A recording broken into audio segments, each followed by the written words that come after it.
Ryan Ebelt, probably more popularly known as Ryan J Ebelt. I'm an artist and illustrator, and I've been the live artist on the show Kill Tony for the last 10 years now. So I originally started with the show when it was a much smaller show in the belly room and at the Comedy Store.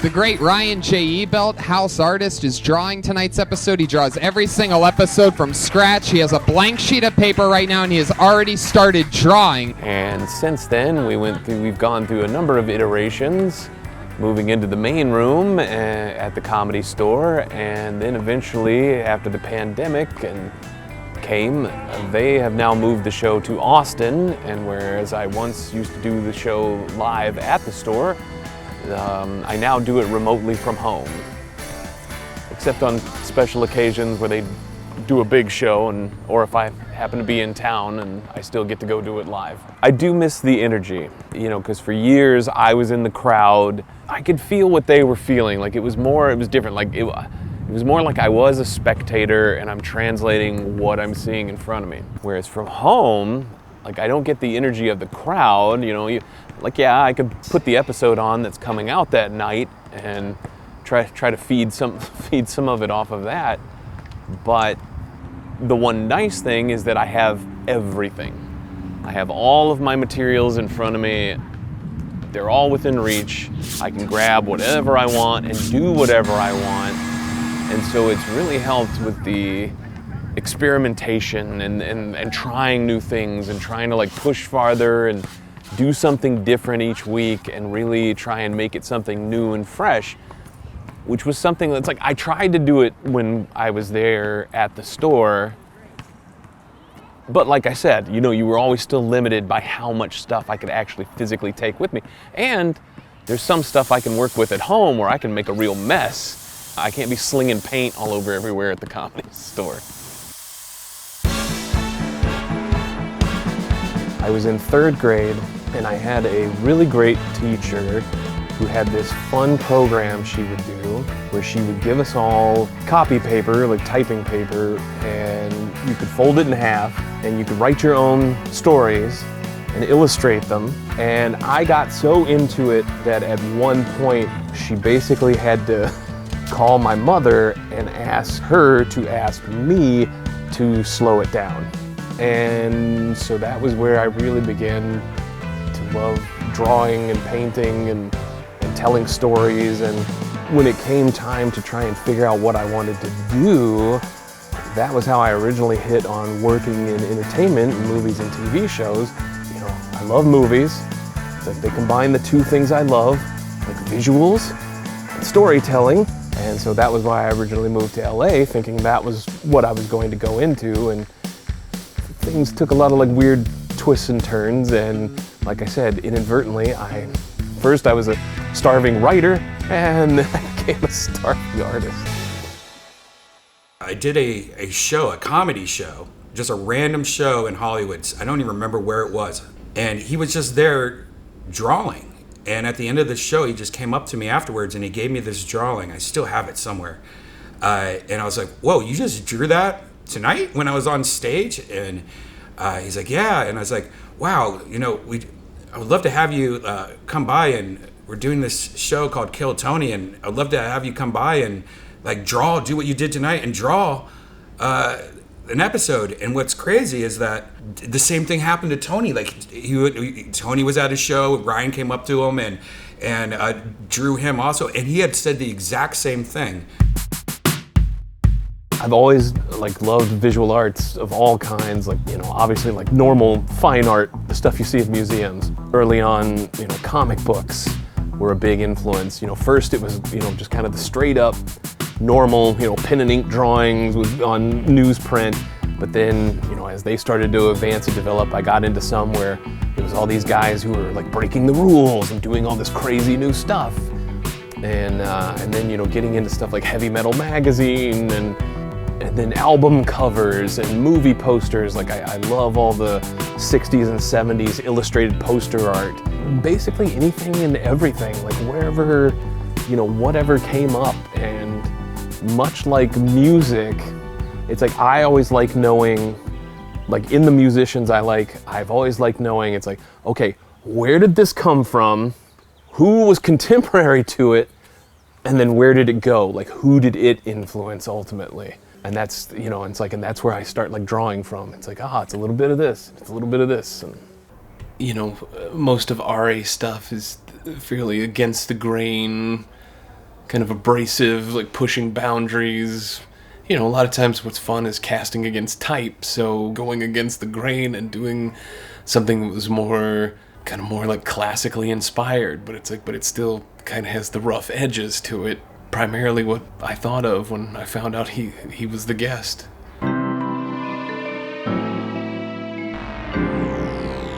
Like doing film and TV stuff, I left because I started having opportunities doing writing.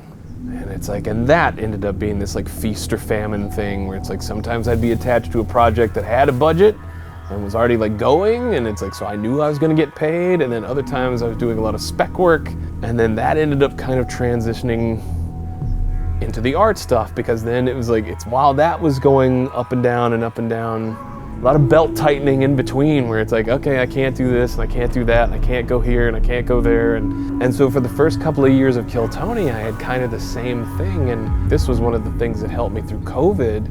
I now had access to this fan base who were writing to me, asking me to do like little jobs. Luckily the fans, and I'm very grateful to them for this, like kept me afloat. Tony has never put any brakes on anything. He basically told me to run wild, I could do whatever I want. But at the back of my mind, it's like I always keep a little bit of a brake on it. But Tony and Brian have never put any restrictions on anything. Like, there was an open door. I could do what I wanted.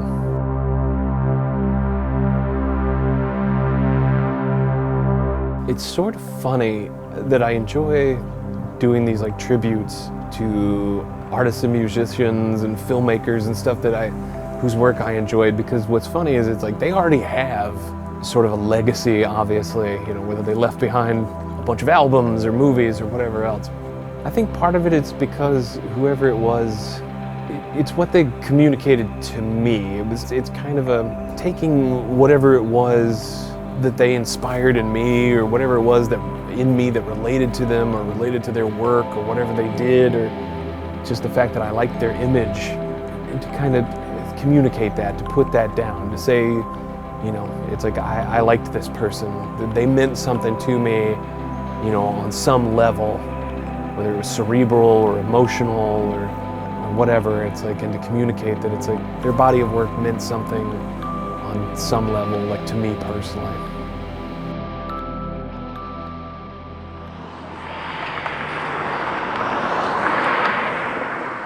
Today we're doing a huge show at the Kia Forum, the legendary home of the Lakers, once upon a time, and where everybody in the world has played a show. It's one of those places, it's in town, you drive past it all the time, and maybe come to a show or two, but you don't expect to be in it back here where stuff loads in, and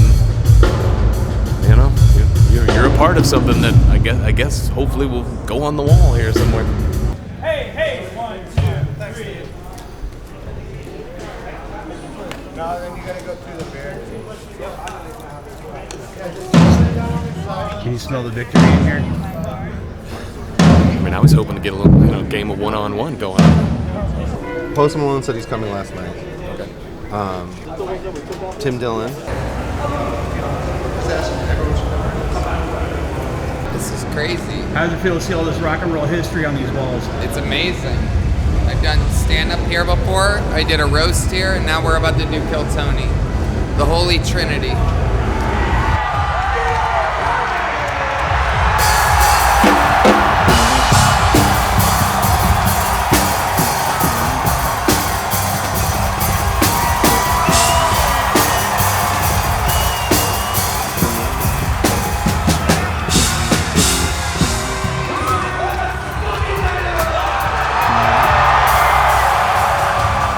Most of my life I was into art. I was going to go to an art college, and I decided at the last minute to pursue computer stuff instead, but all my buddies growing up were all artists and they went to art college, and So I really appreciate artists, and I loved his style because his style really reminds me of like old school like books and art, like when you see like an old novel or something, just the animation style that he has is very unique. It's not like everybody else. It's got this really neat look to it, and I really, really love his style.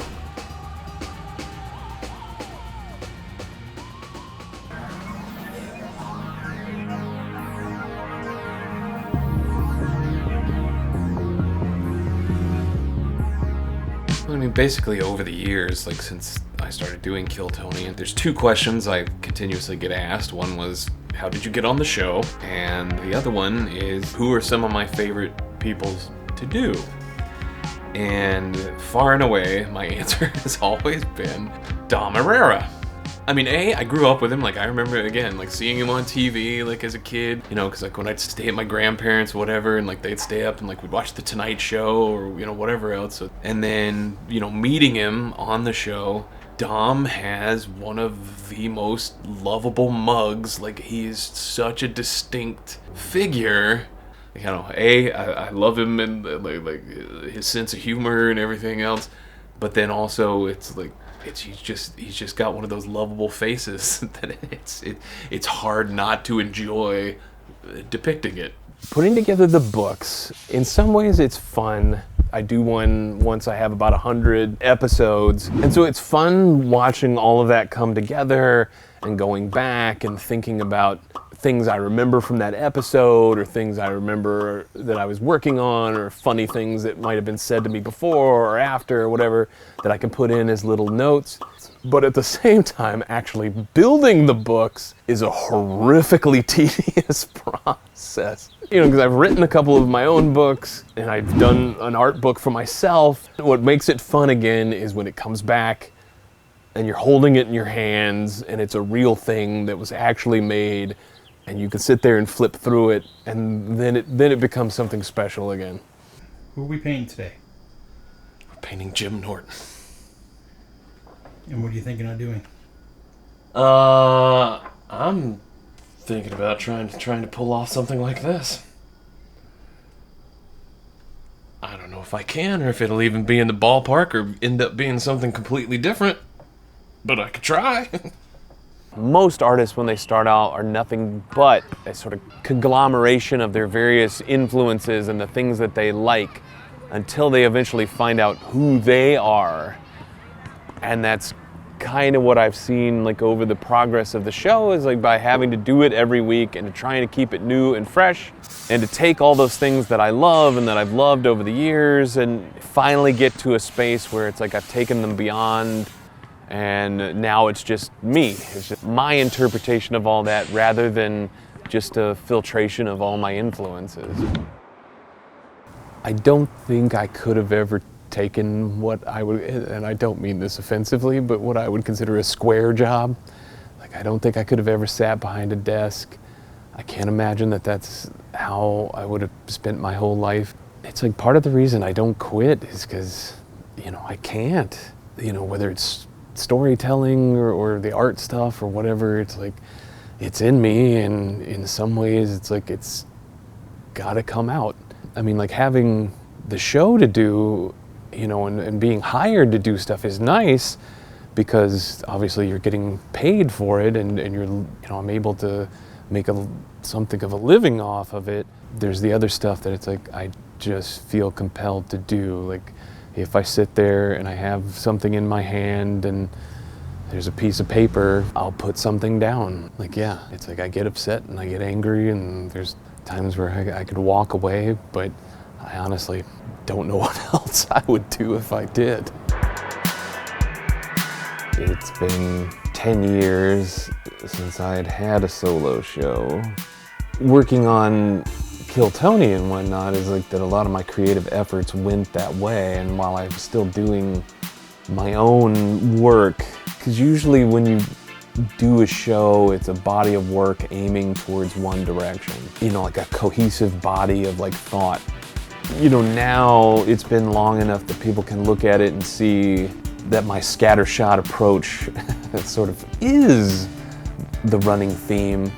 But individually, it's tough to like put stuff out because, you know, most artists now, it's like, well, you find something that you do that people recognize. You know, you find a character, you find a theme, you find a specific subject matter, those sort of things that you build stuff around, and that's how people find you and get to know you and gravitate towards you, whereas I've always liked doing whatever I was in the mood for at the time and whatever style or medium or whatever else that I felt like doing it. But it also makes things like pulling a show together difficult because that's where my headspace was then, and that's where this came from there, and none of that necessarily reflects where I am right now. So what was funny about having that show was that it encapsulated 10 years worth of work in some ways, but it felt strange at the same time because it's not like I'm not old enough and I'm not well known enough to have a retrospective.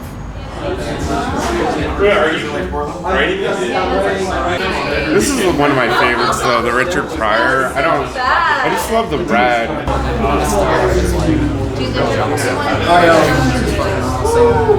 I was just talking to the artist, and he was giving me some stories about kind of how he got into this and his thoughts behind some of the styles and stuff that he's making, and it's great. It's really interesting.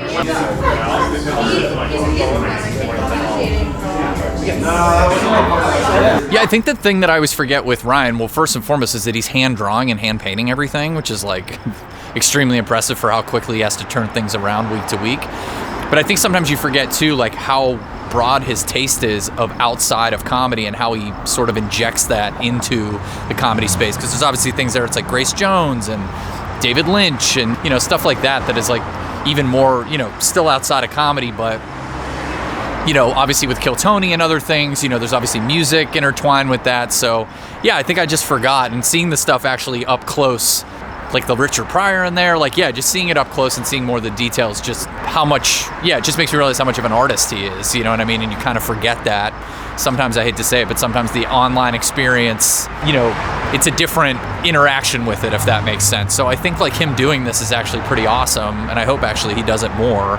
Not to say the praise, but I think for Ryan too, it's good for him, you know, to be around and be social and to have people interact with him in real time with his art, you know what I mean? So I think for him, or all of us that are artists, we're in our head a lot, so, and you know, it's a battle of our confidence all the time. So I think for him, this is probably also kind of a therapeutic thing for his art to see these things in real time versus just internet reactions and likes and stuff. I mean, at the end of the day, it's like what I've wanted more than anything is, as far as the artwork is concerned, is to produce good, solid body of work that's respected. Never exactly expected to become famous out of it. Just trying to find an audience or somebody who saw things on a wavelength or that appreciated or respected what I did, and that was always what I wanted more than, you know, the sort of Norman Rockwell, Thomas Kincaid, you know, everybody's got a calendar or a coffee table book or a, you know, whatever with your imagery all over it.